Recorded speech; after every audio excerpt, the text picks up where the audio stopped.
Well, it's another Wednesday. Happy Wednesday, Herspiration. Happy hour fans. Good Lord, I'm gonna get my life together.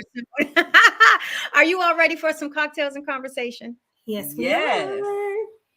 I know we were just chatting it up right now. Wish we could have been online, but you know what? We're gonna get the party started right now. Let's go.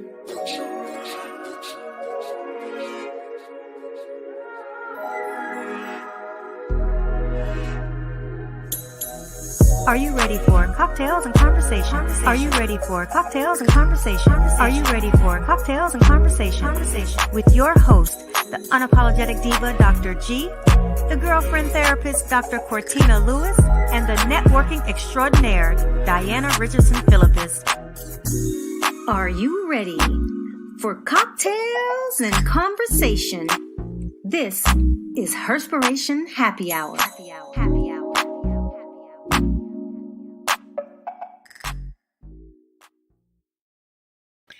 Well, it is Wednesday, and this is your unapologetic diva, Dr. G, or I got Dr. Pamela up here right now.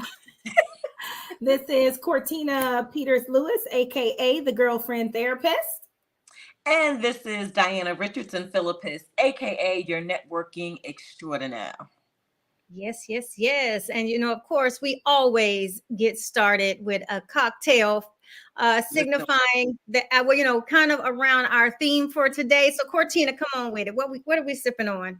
So, we're going to be talking about triumphs and trials. So, I kind of was thinking about this and I was like, we got to create a cocktail that embodies the spirit of triumphs and trials. And so in order to do that, that requires a balance of flavors representing the sweet side of life and success, and also the complexities and challenges that we face. So I'm going to want everybody to get a glass, and you're going to get 1.5 ounces of whiskey, 0.5 ounces of sweet vermouth, and this is for the richness and the sweetness. 0.25 ounces of honey syrup. This is for the touch of sweetness / complexity. And you're going to do 2 dashes of Angostura bitters for the depth and balance. And then we're going to do a little orange peel twist for the aromatic zest. We're going to shake all of those in a chilled with ice.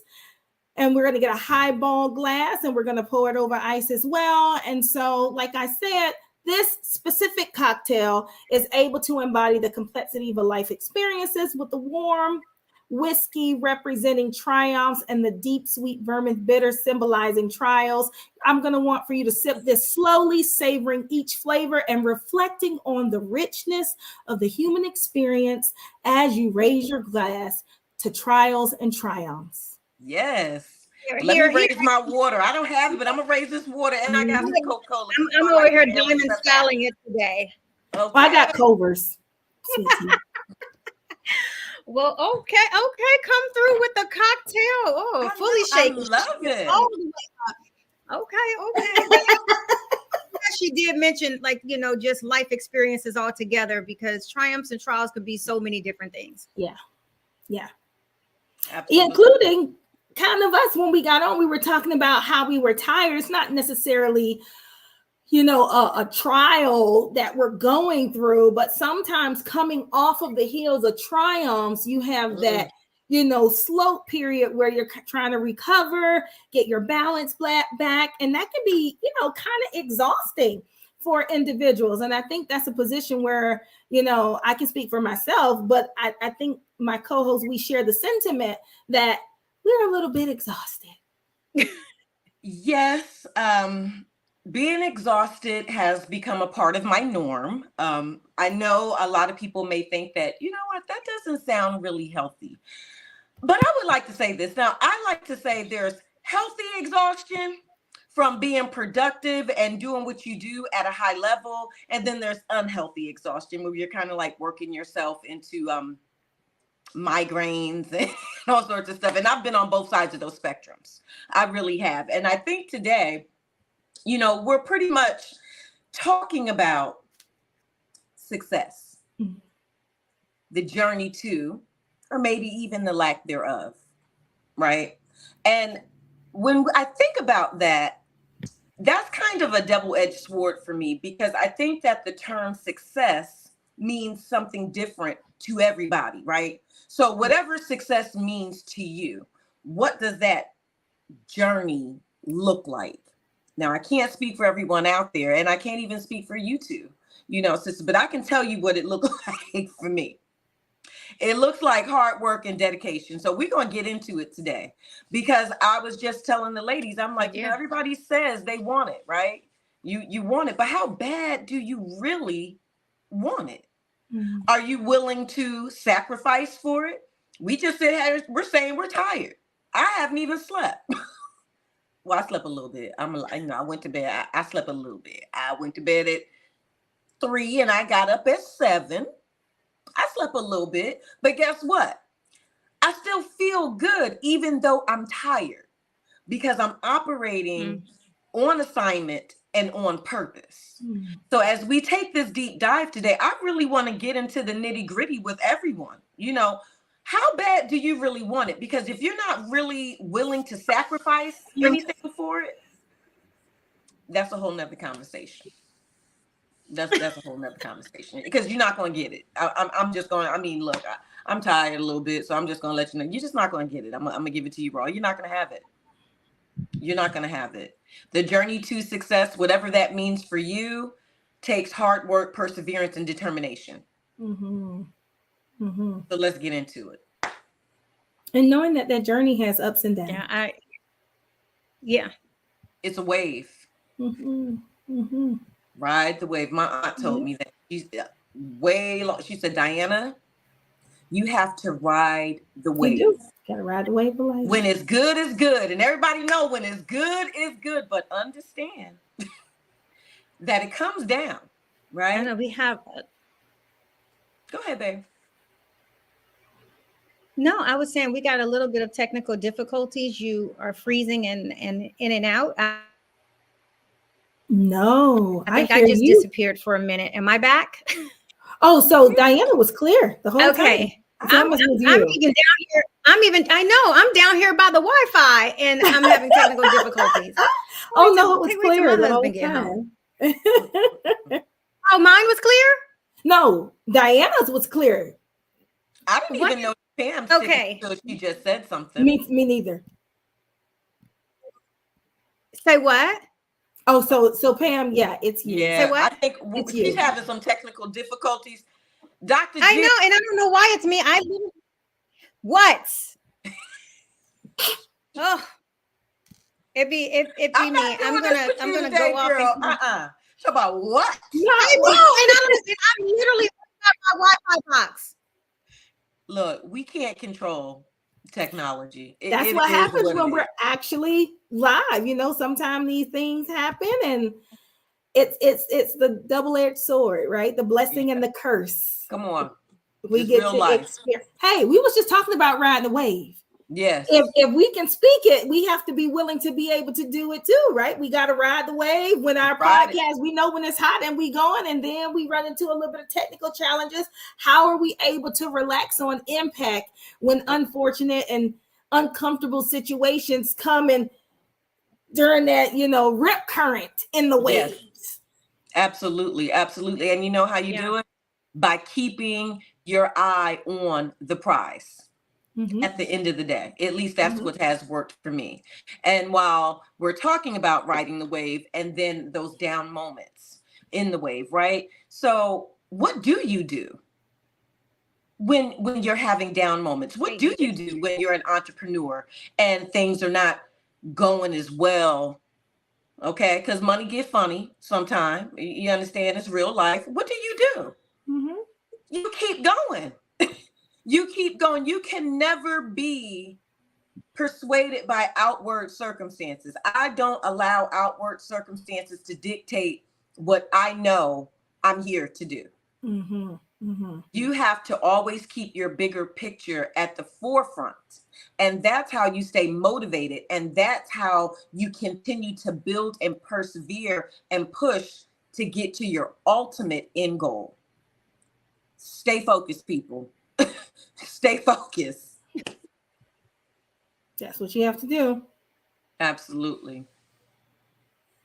Now, what are the things that we can do to help us stay focused? Because Oh, there are y'all, some y'all, people. is this all on me? Because okay, then I'll get into it. Okay, y'all didn't let me Come on, know. very So good. if this is the Can y'all Diana hear show, me hold now? on, let me flip. We can hear you now. Okay, that's what I was trying to make sure, because I was getting ready to change up. I can hear y'all, but I'm trying to test my internet, and I'm just like, I don't know. You know what? See, this is why I can't lie. This is why I have a husband, because he does FiOS and all that other tech stuff, and that's his purview. So whenever I have technical issues, that's when I'm like, hey, Jay, you need to come down and, and fix this. But he's not home, so I'm hoping that it's stable now. Hear So I can be a part of this conversation. I know you can hear me now, but really quick, I want to, before we really get started, I also wanted to just update everybody. I know we talked about 2 missing teens last week. Nat, what is it? Her name was now I get her name.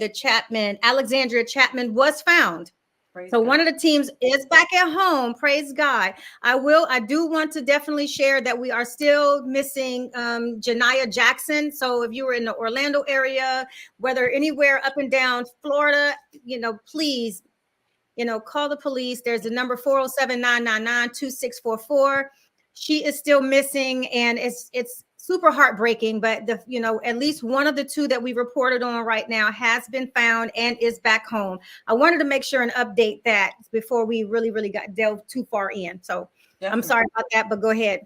No, definitely. No, we were just well, thank you for that. I'm glad to hear that the one missing teen, that she is home safe and sound. And I'm saddened to hear that the other young lady still has not been found, but we are going to keep prayers alive. Absolutely. That she will return home safe and sound. Absolutely.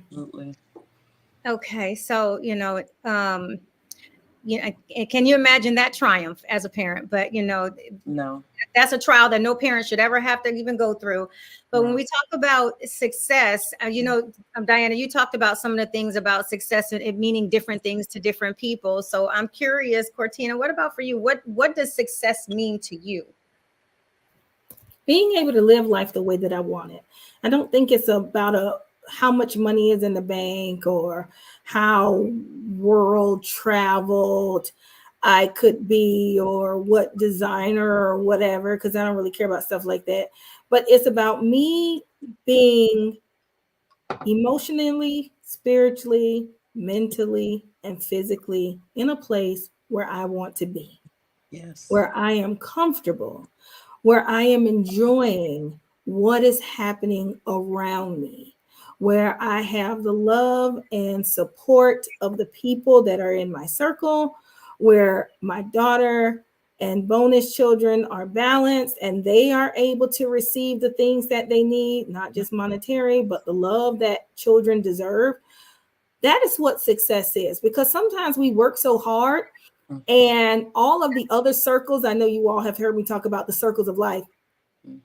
All of the other circles in our lives are just falling apart. So family is falling apart. Social life is falling apart. Spirituality, intimacy, physically, emotionally, the home life balance, all of those things are falling, but the career is thriving. And a lot of people are like, I'm successful.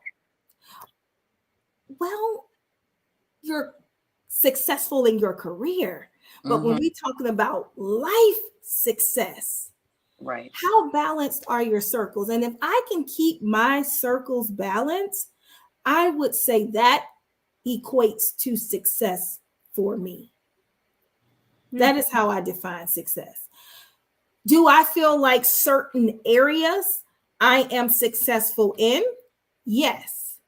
Have I gotten to the place where I feel like I have the ability to keep my circles balanced at the same time? That is something I am working towards. So I am actively working towards having life success in all of my circles. And that's an ongoing journey, because things change. As we were discussing last week, things change in our personal lives all the time. We change as human beings the older we get, things change. So that's an ongoing situation. I like to say, that is a journey and not definitely the destination. and you have to be able to adapt to those changes. But I certainly agree with you with defining success in that way, because it is a complete circle and it's not all about the money. Mm-hmm. Money helps a little bit, but it's not the end all to be all. Right. It's not.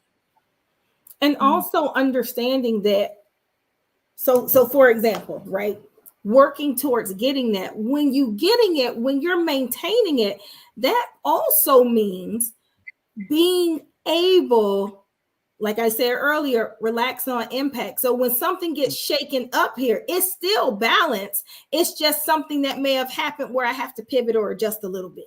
So the circle can stay balanced even when I have to shift and adjust the way in which I'm balancing it.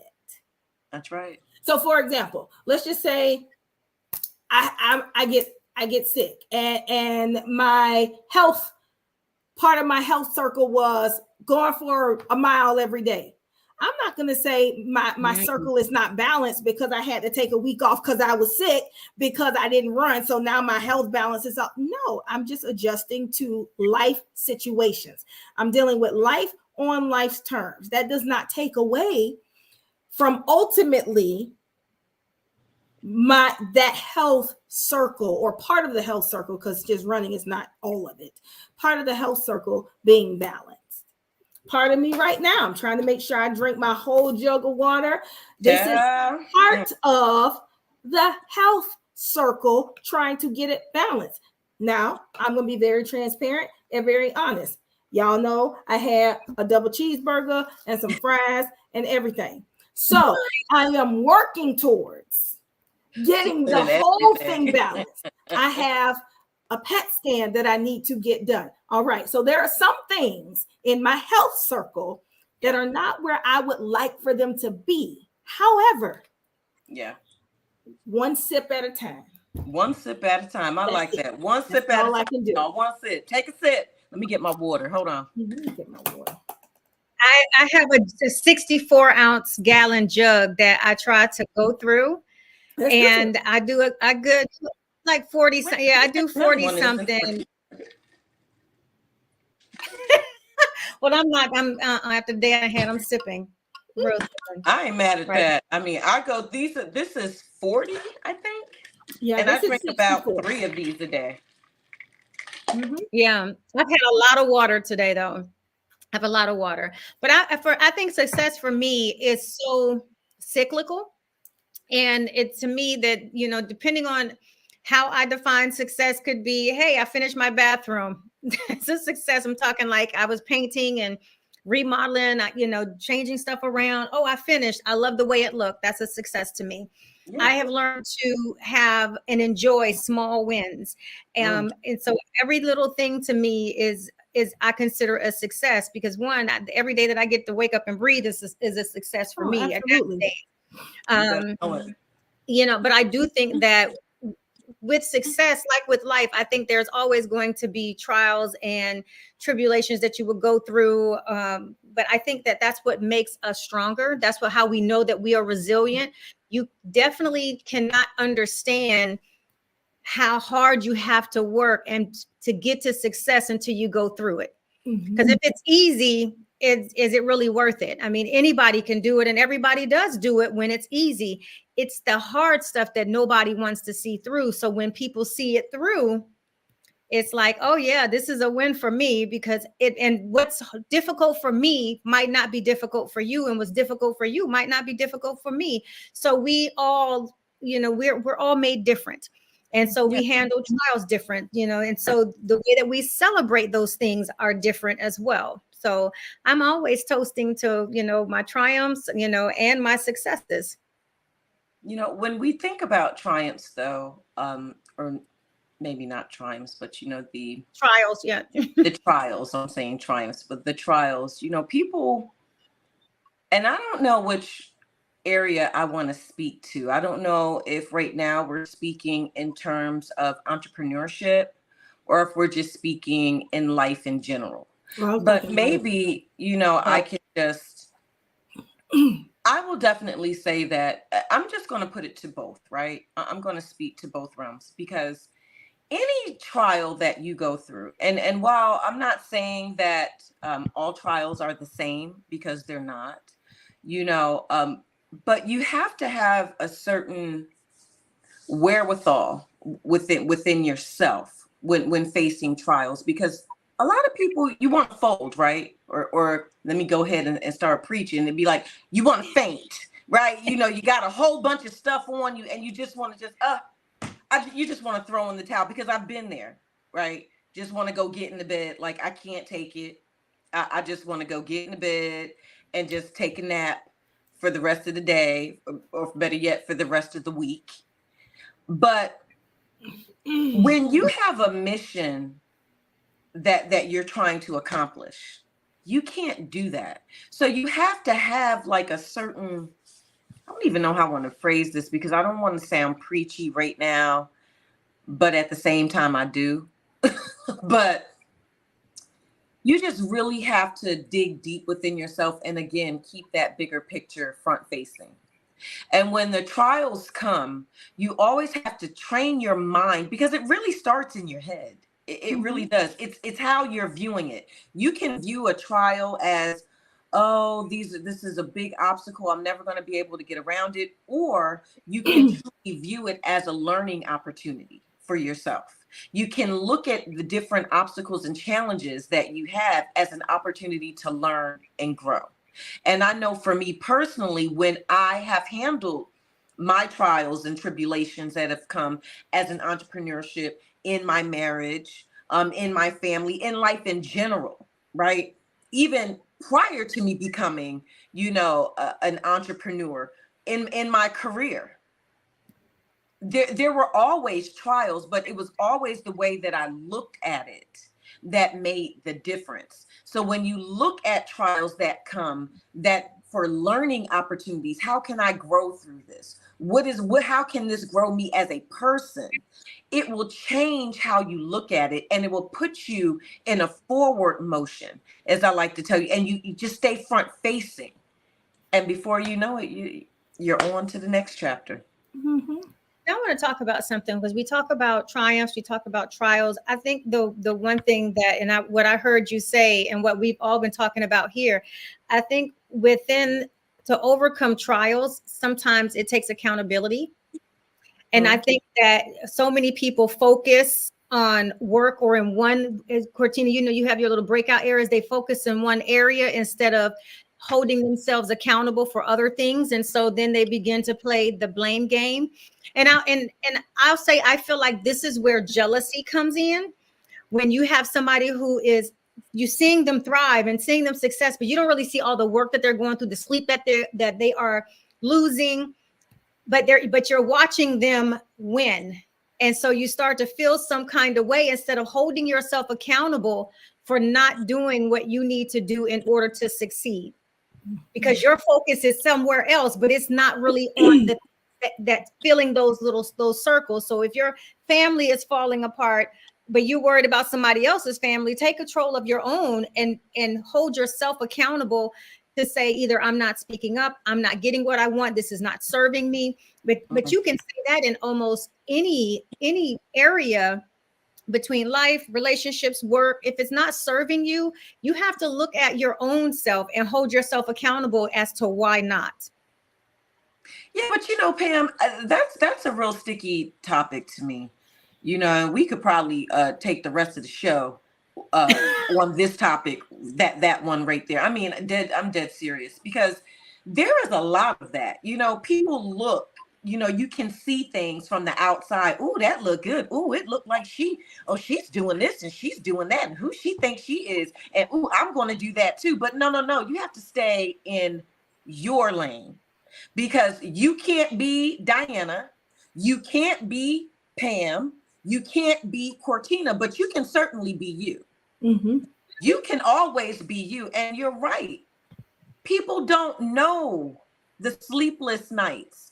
People don't know the grind, the grit, the things that we have to do. The health issues. Listen. People don't get it. And that's why I say all the time, how bad do you want it? what, and not even how bad do you want it? What exactly is it that you want? Because if you can't clarify that for yourself, well, then yeah, never mind. I'm gonna leave it right there because I'll keep on talking about that because that topic upsets me a little bit because I feel that a lot. I definitely, share with people because of where I am. I get a lot of people are like, "Oh my God, like you have so much. Like, how do you come up with the stuff that you come up with?" I'm like, yeah, I have a very creative mind, but at the same time, don't look at where I am or my life and say I want to be like you because I'm like, no, you don't. That part. Yeah. No. And I'm talking about from a physical standpoint. My life has been physically painful. Pam and Diana, you both know I'm a 2-time cancer survivor and I live with lupus right now. And so sometimes out of the blue, I might not be able to walk, or it's painful, or I can't walk long distances. And so for a long time, I would take a picture of me every day. And I started doing this after I got out of the hospital. So in 2018, I was in the hospital for 20 days, and then I got out, and then I had to be put back into the hospital. And so I had lost like 35 pounds. Like it was ridiculous. I couldn't speak. I had a feeding tube. It was really, really, really, really bad. And so once I started getting better, I was taking a picture of me every day because I said, this is a depiction of, I don't look like what I might be feeling like. Come on.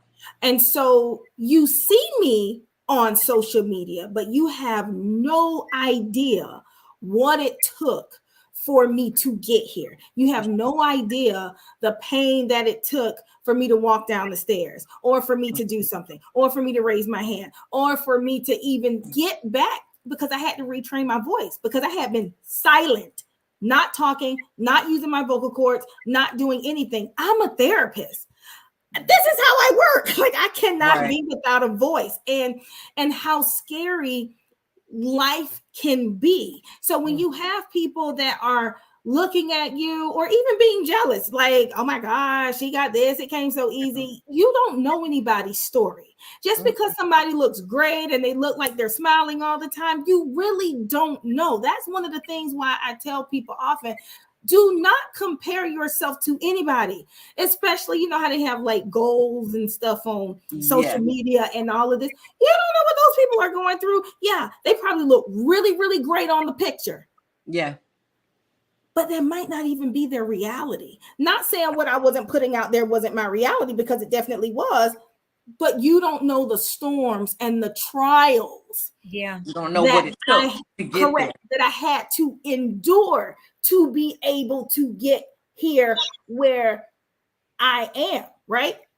Wanting to commit suicide, wanting to run away, sexual assault, the mistrust of religious institutions and organizations, like domestic violence, having a gun pulled on me, like all of these different things. And being in a shootout, like people would not look at someone and be like, oh yeah, you went through all that. Oh, you still standing? Yeah, because it ain't like I got a stamp across my forehead. Yep, been through this. This is how you can come out. Right. No, that's why you have to be able to have faith and be firm and stick and stay on your own journey. Don't deviate into somebody else's lane. Stay in your own lane, because what got somebody to their goal might look very different than what's going to get you to yours. So how do you celebrate other people's wins without allowing the divisiveness of envy and jealousy seep into you because you haven't gotten there yet? If you stay better yet, but why even, and this is what I challenge people, instead of allowing those feelings of jealousy and envy, because let me just say, it can be normal to have jealous feelings, to have those types of feelings, but why not take that and let it fuel you on your way? Let that fuel you toward where you would like to go, you know. And like you said, I like to tell people, keep, and stay in your lane. Find it and stay over there. But I think one of the things is that is a very human thing to become jealous. But when you start reframing your mind, that automatic reaction or response to have that streak of jealousy, you have to check it and question and challenge yourself. Okay, well, I'm trying to cover over this person gift or whatever it is that they have going on. You have to be able to check that, because if you check it every time it comes up, at some point, you'll stop. That's not even going to be a part of it. And you're going to really be able to celebrate people, because you have been able to disconnect and disassociate your own success with theirs, because it's not a competition. So if I understand fundamentally that it's not a competition, what you got going on ain't going to affect me. So I'm not going to be jealous about it at all. But it takes practice. And that is something that people are not necessarily able and willing to do. They don't even know to challenge and check it, right? Because it's normal. Absolutely, it's normal for it to come up. But when you get to a place where you have been practicing and checking and channeling those negative emotions or thoughts or that inner critic that comes up about yourself, you're going to get to a position where you're only able to celebrate without now still having to check and question why this jealousy might be coming up. Love that. Love that. Yes. I like to tell people to begin to affirm over themselves. Begin affirming you, because when you start really feeling good about where you are, no matter where you are, feel good about where you are. And if you're not feeling really good about where you are, what can you do to make your situation better? Because there's always options. Affirm yourself, and your world to change. I know mine did. So here's my thing, and I'm just going to be honest, and it's not me being hard or anything. I think life experience for me has shown me something differently. That, like Cortina, you said, I don't look like where I came from. And I know that social media can often give a false representation, because I didn't have the way social media is now. You would not have been able to see my journey. But I also think that parts of my journey was quiet. You know what I'm saying? And I did not feel comfortable, and I was embarrassed to share. So when I did, I wrote about it, and people, even then, they was like, girl, you were bold to write about your life like that. But sometimes it's like the lesson is there, but I don't have to explain where I came from to explain to you where I am now. The fact that I got here, I don't need you to celebrate. That's not your place to celebrate unless you choose to. But I learned, I know that I validate myself. I had to learn how to validate myself and what that actually meant to me. And so when people have these things, or she thinks she's all of that, she thinks, you damn right I am, because I know where I came from, but I don't have to explain it to you to make you feel good. I'm not validating your feelings over the things that I had to go through. I'm just not going to do it. Well, I don't think Cortina meant that you have to necessarily explain our journey to people. I know that. I'm just understand. I know that. Because of outward appearances. Exactly. And we all know this social media. Oh yeah, but some people feel the need to put they have to see your whole life. They have to, order to and they validate the negative. And that's the thing that I don't like. They want to see people perish. They want to see people down. They want a reason to just drag somebody else, but yet very seldom do they really take a good look at themselves. Yeah. I would say I also think that it's good when we do share our stories, and this is on the other side. It empowers other people to be bold about their own stuff, right? Because I'm a therapist. A lot of people feel like, therapists, y'all should have it all together. No, I'm going to be very transparent with you about the things that I struggled with. Even when I became very established in a Fortune 500 company, how I still struggled with imposter syndrome, right? Knowing all of this, how I was a domestic violence advocate and was in a domestic violence relationship, right? So being able to be transparent, helping people understand, don't get it twisted. We all have areas in our life that we need to work on, but I'm going to share my story and my hope and my faith, and hoping that you would be able to see that you too can be out of wherever it is, or it can instill something that will make you say, you know what, dang, she was in the hospital for 20 days. They didn't even know she was gonna make it. She couldn't even talk. Yeah. And look at where she is today, and being able to say, that gives me a little bit more courage. That gives me a little bit more patience, a little bit more gratitude of my situation, and trying to figure out, how do I pull myself up, either if it's by myself, if it's with the support of my family, or the support of my girlfriends, or the support of my family, or whomever it is, to get to where I would like to go. Because I might not be able to see myself in it right now, because I might not be that far along, but I can identify where I want to go. And if I keep working at it, guess what? Ultimately, I'm going to get there. And I think if people, and I don't think I'm talking about in our generation, I'm talking about maybe like a little bit later, because they like to put out all the good stuff, but not necessarily the bad stuff, unless they're playing victim. Now, that's a whole different situation. I'm not talking about that. I'm not talking about playing the victim. Right. But I'm talking about really being able to allow people to see it takes work. That part. You just don't end up, unless you have privilege in certain areas, right? But that's different. Most of us, we have to put some elbow grease into us being successful and getting to where we want to go, despite dealing with life and its trials that come up, that try to overtake us. And so if we are able to share that more, I think that by doing that, we also spread a little more hope. Well, I'm all about empowerment. That's what I do. But I also say this all the time. I can motivate and inspire and empower all day long. You can't hear me? No, I said it has to be in you. Oh, yeah. Okay. You took the words right. But at the end of the day, because you can be inspired and pumped up in that moment. I'm talking to you like, yeah. But at the end of the day, you still have to do the work.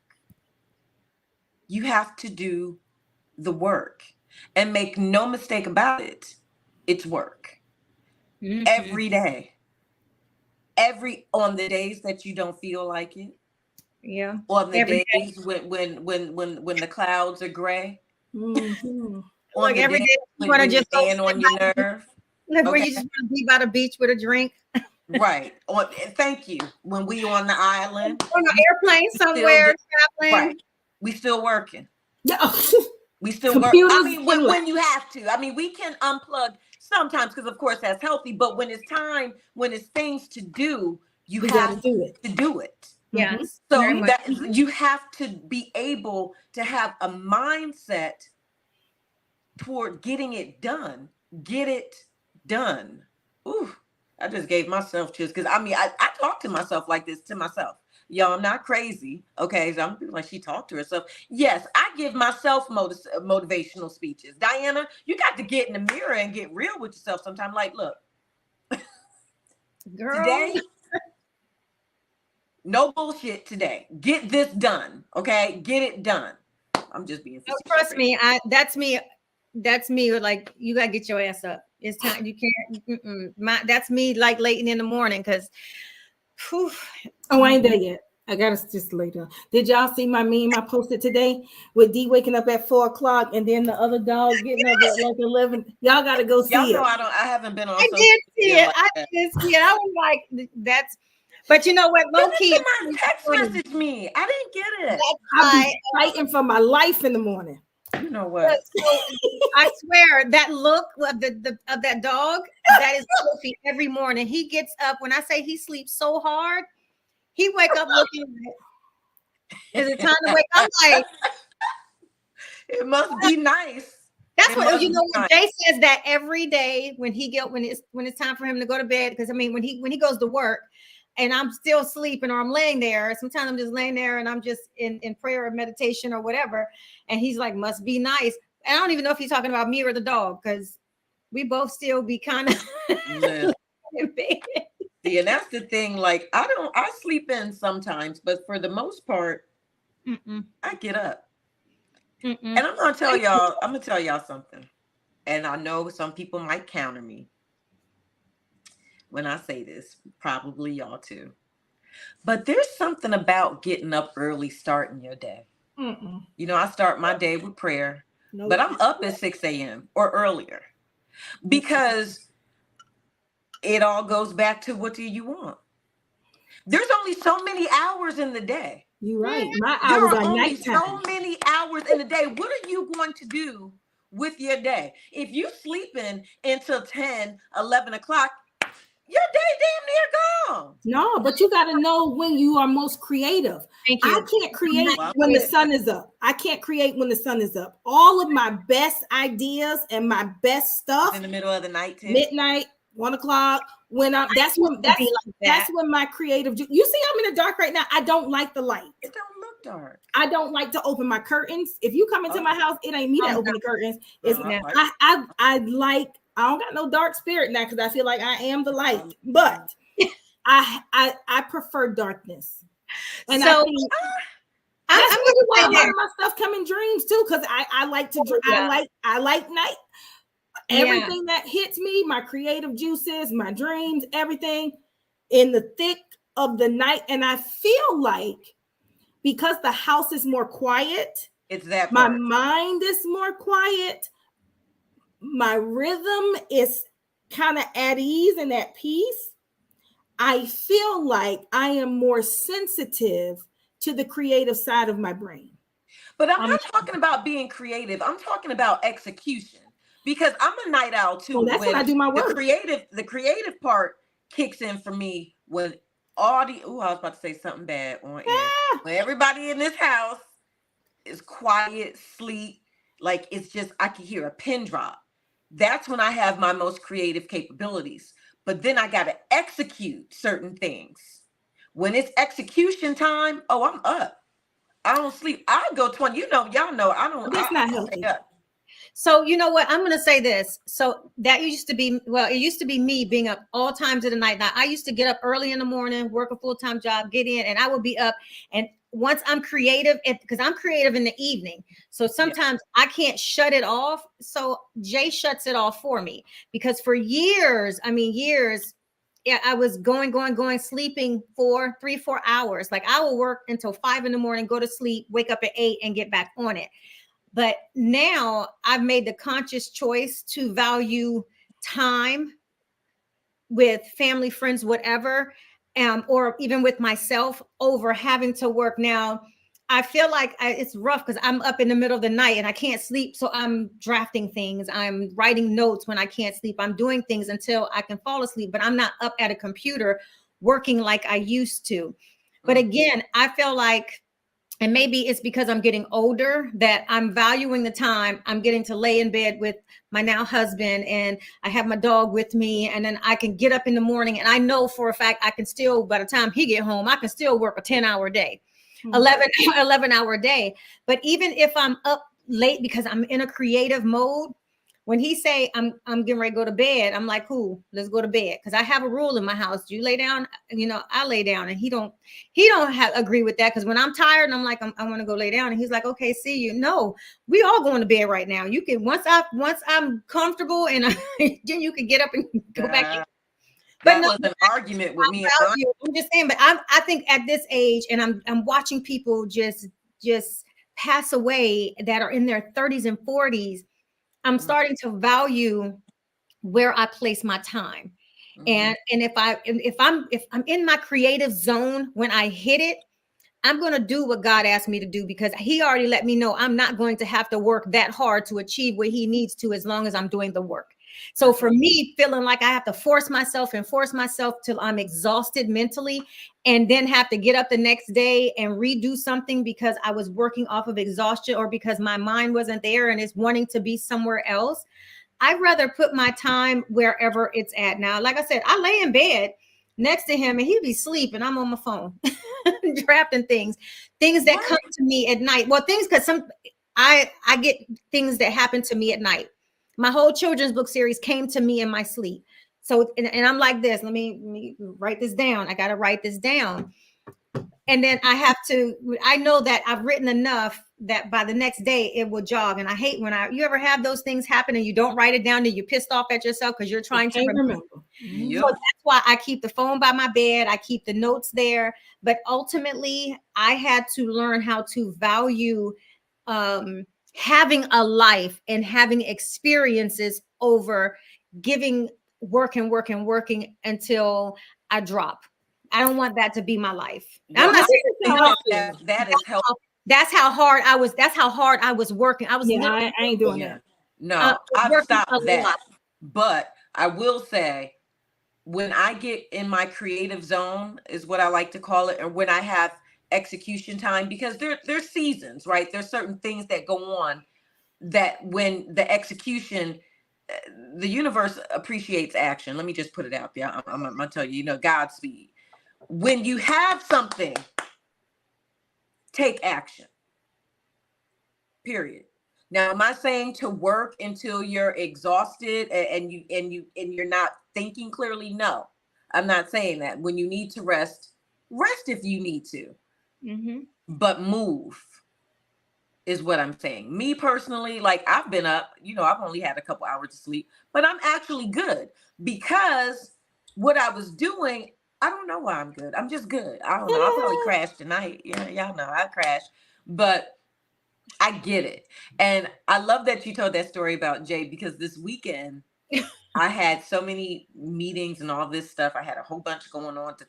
And Saturday I was on a call and I wasn't supposed to be working on Saturday. Like, I've specifically said on Saturdays, I'm not doing that. It's family time. Diana, you're not doing it. But this Saturday I had some things to do. So SIBO came in my office like, are you still on the call? I was like, yeah, I'm gonna be off in a minute. And I kind of like, because I was on a call. So I got off and he was like, well, I was gonna say, did you want to go out, get something to eat and drink? And my immediate reaction was no, because I had all of these things to do and I had to check myself. And I said, you know what, Diana, you're gonna go out with your husband. Y'all gonna get something to eat and you're gonna have a couple of libations, okay? And you're not working. You're not working today. You're going to put it down. So you do have to know when to take a step back. But that's a personal thing. Like, you have to know yourself too. Oh, yeah. But I think it also depends on the field you're in, right? Yeah, I am patient facing. Yes. I ain't finna be calling nobody else. I tell them when I'm available. And that's when I meet. I don't see now. It used to be, except for Fridays, I try not to see clients before 10 and 11 in the morning. Why? Because I am sleepy.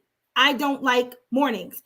I hate waking up. And I think you have to be able to know your body. Even when I do wake up, I'm like, I ain't motivated. I don't even want to do this because I don't even know what I'm doing right now. I don't have to make certain calls to certain other businesses. I'm not in that type of field where I need to be up during business hours, contacting other people. My clients know when it's their time to come see me.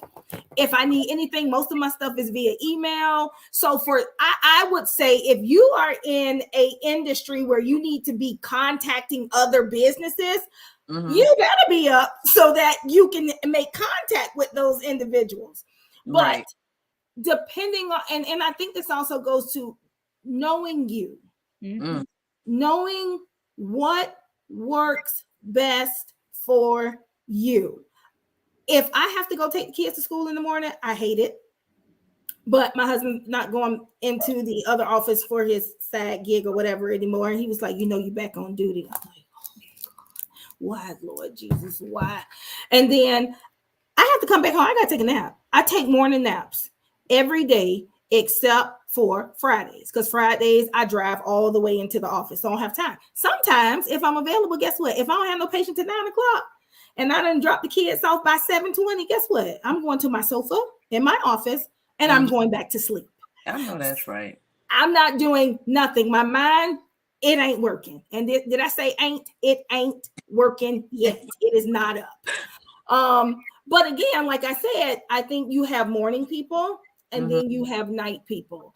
And just knowing, and sometimes in different seasons, it will be different. When I was in corporate America, I couldn't say I'm a night person. I was, but I needed to be my behind up so I can go to these people. You have to be here at 8:00. Okay, so you're right. It was situational. Exactly. Morning person. It wasn't because it was my choice. It was because that is who was signing the checks at the time. Now that I'm signing the checks, well, baby, we can't do no. You got an 8:00 appointment? Nope. You got 9:00? Nope. Not listen. Yeah, I don't start mine until 10, but I'm still up in the morning. Like I personally like to have my coffee. Yeah, I like to have my coffee. I like to feed my dog. Sometimes I'll make breakfast for Jay, even though Jay said the dog is more, he got it going on more than him. But sometimes if I often cook Kofi's food in the morning. I don't even make me anything other than coffee because I'm not big on eating, but I've been trying to be intentional. So I've had like yogurt with granola, and I might make me. I ain't doing none of that. Grits and eggs. So I'm not doing that. I'll cook like that for Kofi, not grits and eggs, but I'm saying, but I'll cook for him in the morning. I'm not eating. I'm not cooking. I'm not eating. Only thing I'm going to get is my little power shot of weight loss supplement that I'm about to drink. It's about 1 ounce. Give me that shot. I wake up, brush my teeth, take a bath. I ain't got to do my hair. So this is great. 30 minutes. I'm setting my alarm 30 minutes before it's time for me to get on with that patient. That's what time I'm waking up. Oh, child, I would be late. I couldn't do it. I was anxious and nervous and late. I don't cook breakfast either, though. Masibo's the breakfast cooker around here. I'd be like, I can't do it. I need Dunkin' Donuts or Starbucks and a muffin. And he can make breakfast, and then I'll eat that too. Matter of fact, I think I want some Waffle House tonight. I'm going down the wrong road. Wrong road. I have greens on right now. I have neck bones on right now, and I plan to put greens in it. I don't know what I'm gonna cook with it. I don't know how long. Well, y'all know I don't eat. You know what? It's not neck bones. Smoked ham hocks. That's pork, child. You know I can't eat that. I got my problem. I'm gonna eat it. I have that right now because I'm making fresh greens, and then and so that's what Kofi had for dinner. He had greens, he had sweet potato, and then he had diced up pork chops. Well, he ate better than me. Okay, then.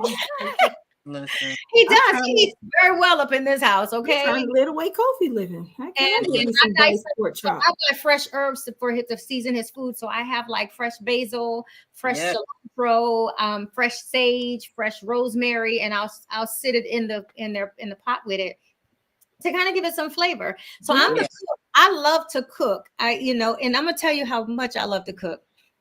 Jay got home and he was like, yeah, just make me a sandwich. And I was like, okay, cool. A cold cut sandwich or like a sandwich that had cold cut meats on it.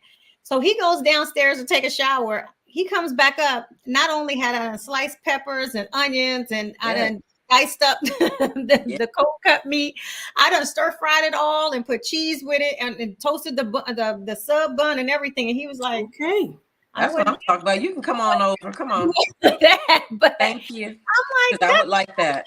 Remember what I said though. My part of me, my love language is food, and my therapy is cooking. It's where I can just zen and focus, and it's just nice. And so I think for me, that's kind of how I'm able to deal with some pressure and really start to evaluate things, and because it's my way to take a step back.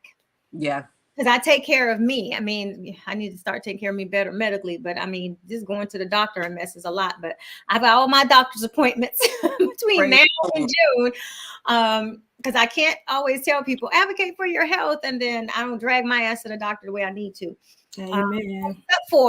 Except for this time of year. This is my mammogram. Well woman. I just had my well woman. I have my mammogram next week. I have my, I make my well woman exam. Yes, I have all of my appointments set up between, May and June. But this time, April, I had my well woman's early.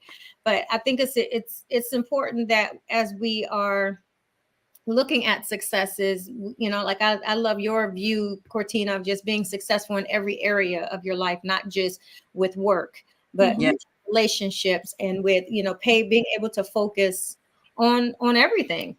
Absolutely. I think that's vital. Very important. So before we go, I want, in less than 30 seconds, I want to know from you all, and then I'll share. What do you think was your one of your biggest failures that got you where you were today? Like, okay, it shaped who you are. What do you feel like is one of your biggest failures? That shaped who I am? That Because shaped I who wouldn't really consider it a failure. There were many things for me that shaped me into the person that I am today, going back to childhood trauma, to domestic abuse, to dropping out of school. Like, there were many things that shaped me as a person, but I think that the one thing that truly catapulted me to really step out into my entrepreneurial book, because I was already doing entrepreneurial stuff. You know, I already told you I had my hand in everything. But when I was, and I hope they're not watching because I'm not supposed to talk about it. But anyway, I was laid off from a company that I worked for a very long time. And I'm going to keep it short, extremely long time. And it was a round of us, all Black people. Okay. And they said, oh, we're restructuring. And because you don't have a degree, what they say, they tried to say I didn't have a degree. I was like, what do you say? I was like, I got like 3, like, what y'all talking about? But at the time, we had a new manager that came on. I'm just going to summarize it. And she was a racist. Bottom line, because she didn't like me.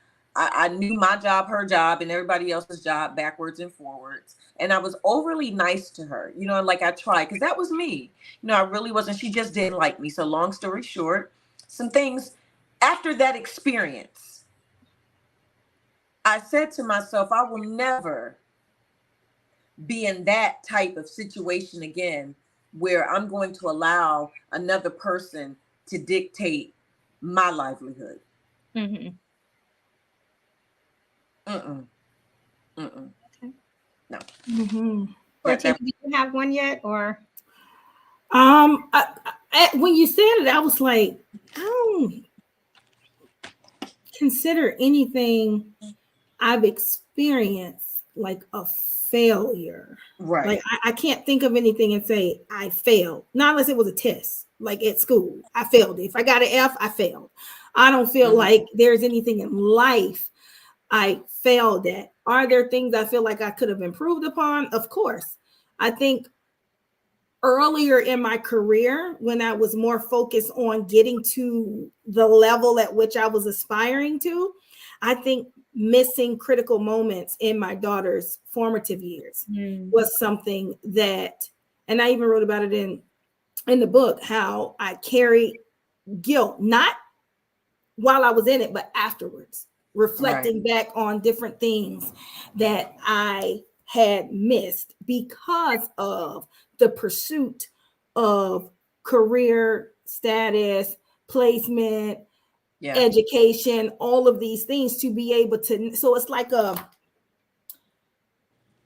blessing and a curse, right? I did all that, but at what risk? That part. But again, I did all that. Now I'm able to live the life and give to my daughter what the plan was, you know, that's all along.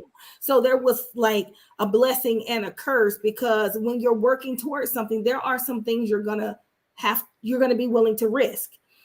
What you have to ask yourself is the risk worth the reward? Yes.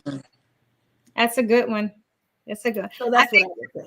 I think for me, where I'm the type of person, I don't look at failure as a negative thing. I look at failure as a way for me to sit back, reflect, and figure out how to navigate something different. I feel like where I failed myself was focusing so much on career that I never paid attention to my personal life. And so because of that, what I did was choose all the wrong people in my life, overcompensated. You can go ahead and come back. Overcompensated. I know. I overcompensated on,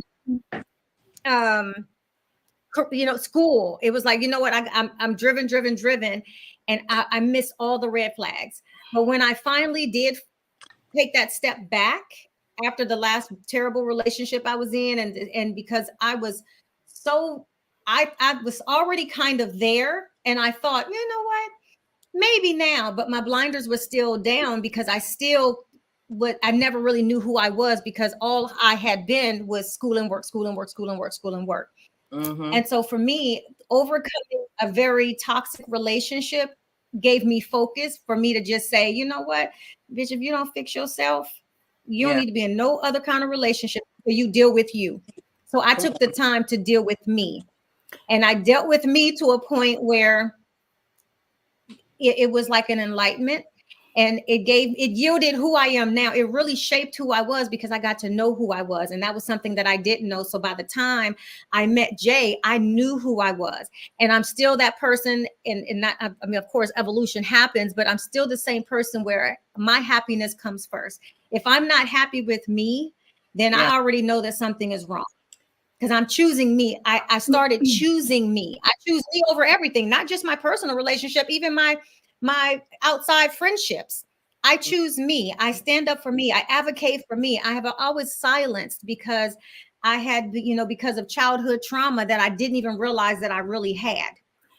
But I would say, as a clinician, I would still, if you were my client, I would reframe it, because when you say I failed at this, I would say it wasn't a failure. It was a trauma response, and your behavior was connected to what was unhealed in the womb, right? And so you only could connect yourself with people maybe who you shouldn't have been connected to. You only could do what you had the capacity to do, because you were operating from an unhealed, trauma-filled perspective.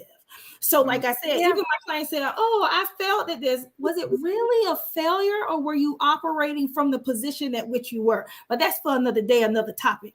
But go, yeah. Oh yeah, but like I said, the way that the way that I do failure is not the way that most people view failure. To me, I mean, I'm like, I don't think failure. I think it's always. I think failure is neutral. I think it's neutral. It's not a good or a bad. I do. Yeah, that's an opportunity. I think it's a learning. I think failing at something is an opportunity for growth. I think area of improvement is better.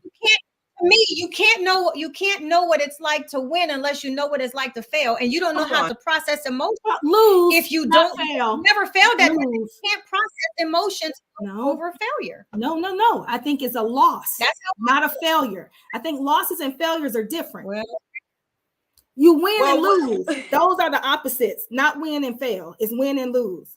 Fail and success might be more comparable than, win and fail. So that's why, again, I'm coming at it from a different lens and a different perspective. But sometimes you don't realize how successful you are until you failed a few times, and you have to fail in order to get some shit right. That's how I think. I'd rather not win at something, so my thing is, sometimes you need to fail because you did some shit half-assed.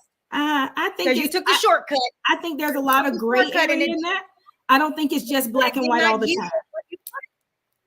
But that's the thing. That's why I said the black and the white is that if you fail at something, it doesn't mean that you quit. To fail at something means that, you know what, you knew you took shortcuts. You knew you didn't give it your full potential. And if you did give it your full potential, sometimes that's God's way of saying that that's not meant for you. We have to fail in order to succeed. I disagree with that. Sometimes you just don't get your desired outcome right away. And it doesn't necessarily mean that you're not doing what you're supposed to be doing. It just means that you have to have the wherewithal to keep going. I didn't just pop out. Correct. Like, here I am. Yeah, I'm doing it. Hell no. I had to just keep doing it. Keep doing it. I wasn't getting my desired outcomes from the rip, but guess what? I kept doing it. So just because you do something and you don't get your desired outcome doesn't necessarily count as a failure. You just didn't get your desired outcome. But how bad, I'm going to keep saying it over and over, how bad do you want it? It's an opportunity for growth. Go back to the drawing board. Okay, what could I have done differently? I'm going to add this. I'm going to do that. I might make a little pivot here, but you keep going. But when I think I about, gotta go to the bathroom. go ahead. When I think about I'll be back. winning, I think about areas of improvement, right? Because we all have them. Oh, And yeah, I think when you're able to reflect, maybe I came up short in this area. Damn, I should have put a little bit more effort into it, you know. Damn, yeah, I came up short. Yo, okay, let me fix this, tweak this. Let me acknowledge, because a lot of times you have to be willing to even acknowledge where the shortcoming was so that you can appreciate, okay, this time I put a little bit more effort into it. And now I was able to get the desired outcome, whatever that desired outcome is. Yeah. I'll be right back. To me, I think it's in the words that you use and how you process it mentally. I think that's the essentially, and that's any word. There's a lot of things that have negative connotations that we have totally taken a run with, that if you really look at it, it's, to me, it's not always as bad. I mean, it's a word that exists, but I mean, it's like, oh, we'll find something nicer to say. Well, I don't want to say. I don't want any listener to think that I'm saying it's a bad word. But if we're talking I'm not saying that. I'm just saying in general. I'm talking in general. I'm talking in general. There are words that can have negative connotations when people hear it, but it's not always meant in context negative. I think it's all in how people decide, perceive things. And everybody, you can say the nicest thing to somebody and they can perceive it negatively because of how their culture. We're not talking about sugarcoating and beating around the bush and everything like that. One of the things I will say when we're talking about reframing your mind, because a lot of people come into therapy, and I'm only speaking from a therapeutic lens. They don't say I failed at this. Oftentimes they say I'm a failure, right? And it's things that are built and built and built and built and built on, stemming from childhood.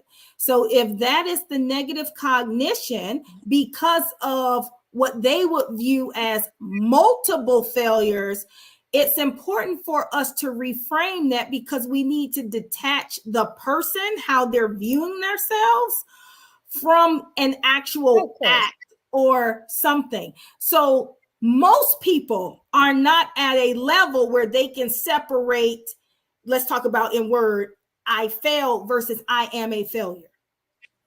So that's why I like to make very clear distinctions. But you're in a different situation. Most people are not there.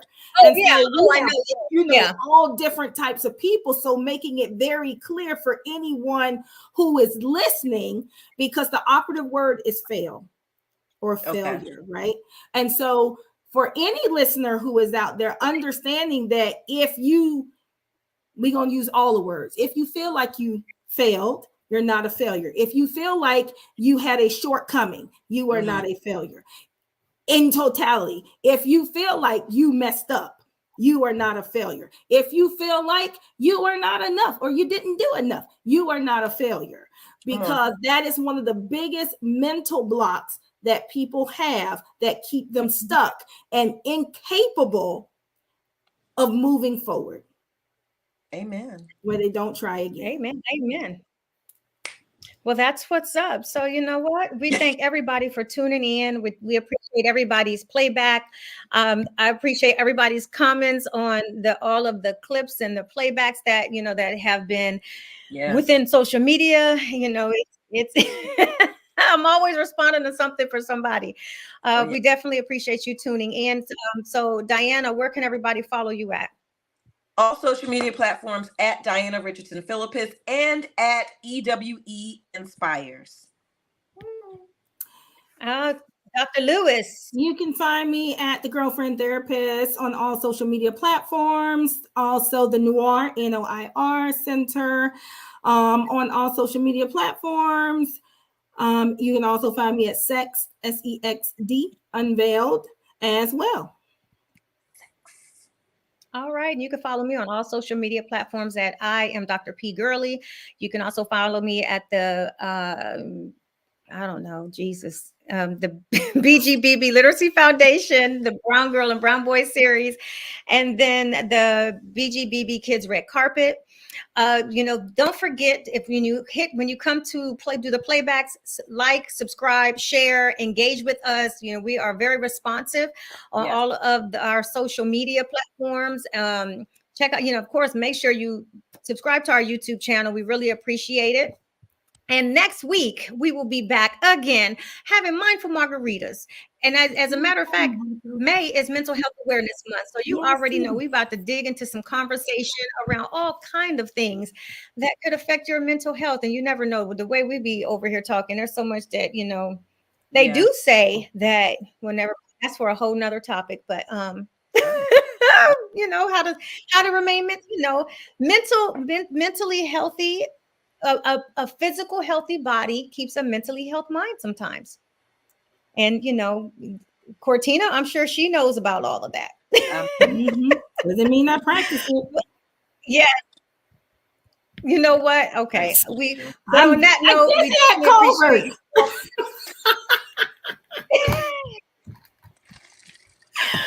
I cannot. But we'll catch you all here. Oh Lord, same time, same place. So these ladies can eat. Well, not Cortina, because she done ate a lot.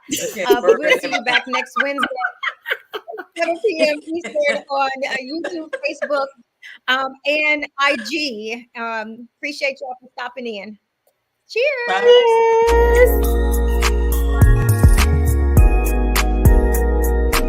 This